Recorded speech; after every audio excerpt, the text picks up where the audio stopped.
प्रधानमंत्री नरेंद्र मोदी ने आदमपुर एयरपोर्ट का उद्घाटन किया और इसे संत एवं समाज सुधारक श्री गुरु रविदास महाराज एयरपोर्ट नाम दिया गया, उनकी जयंती पर श्रद्धांजलि के स्वरूप में। इसके साथ ही उन्होंने पंजाब के लुधियाना स्थित हलवारा एयरपोर्ट के नए टर्मिनल भवन का भी उद्घाटन किया। वित्त मंत्री निर्मला सीतारमण ने पोस्ट बजट कॉन्फ्रेंस में कहा कि यह सदी के दूसरे क्वार्टर का पहला बजट है जो विकसित भारत 2047 की दिशा में कदम है। उन्होंने बताया कि सरकार अर्थव्यवस्था की ग्रोथ मोमेंटम बनाए रखने के लिए संरचनात्मक सुधारों का इकोसिस्टम तैयार कर रही है। इसका उद्देश्य उत्पादकता बढ़ाना और रोजगार सृजन सुनिश्चित करना है।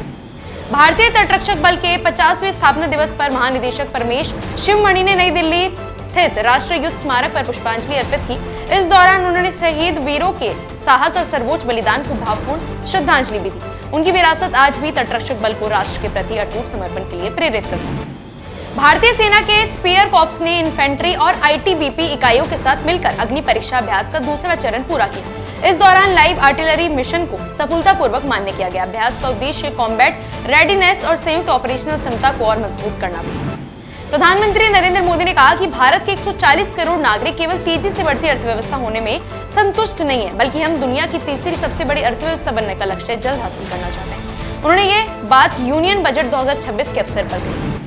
मुख्यमंत्री देवेंद्र फडणवीस ने मुंबई स्थित अपने आधिकारिक निवास पर संत रविदास महाराज की जयंती के अवसर पर उनकी प्रतिमा पर पुष्पांजलि अर्पित की और उन्हें विनम्र श्रद्धांजलि भी दी। उन्होंने संत रविदास महाराज के सामाजिक समरसता, समानता और मानवता के संदेश को स्मरण किया। सुबरनपुर जिले के खलियापाली में संत कवि भीम भोई की पवित्र समाधि पर श्रद्धांजलि अर्पित की गई और परिसर में एक घंटी स्थापित की गई। इस अवसर पर संत कवि के मानवता और करुणा से भरे विचारों को याद करते हुए समाधि की गरिमा और भक्तों की सुविधा से जुड़े विकास कार्यों की प्रगति की समीक्षा भी की गई।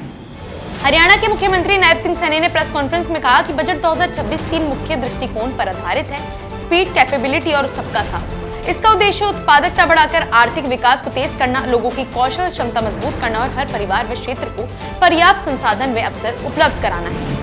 केंद्रीय बजट 2026-27 पर प्रतिक्रिया पूछे जाने पर लोकसभा में विपक्ष के नेता राहुल गांधी ने कहा कि वे अपनी टिप्पणी आज संसद में रखेंगे। उन्होंने स्पष्ट किया कि अपनी बात रखने के लिए वे संसद का ही मंच इस्तेमाल करेंगे। इस पर फिलहाल उन्होंने कोई विस्तृत बयान नहीं दिया। तेलंगाना के वारंगल में बीआरएस पार्टी के कार्यकर्ताओं ने फोन टैपिंग मामले में केसीआर से एसआईटी की पूछताछ के विरोध में काले बैच पहनकर प्रदर्शन किया। पुलिस ने कानून व्यवस्था बनाए रखने के लिए प्रदर्शन कर रहे कार्यकर्ताओं को हिरासत में ले लिया। भारतीय मौसम विभाग आईएमडी ने चेतावनी दी है कि 1 से 3 फरवरी तक उत्तर पश्चिम भारत में बारिश, गरज चमक और तेज हवाएं चलेंगी। दिल्ली, एनसीआर, हरियाणा और चंडीगढ़ में येलो अलर्ट जारी किया गया है, जबकि पश्चिमी हिमालय क्षेत्रों में बर्फबारी और वर्षा की संभावना जताई।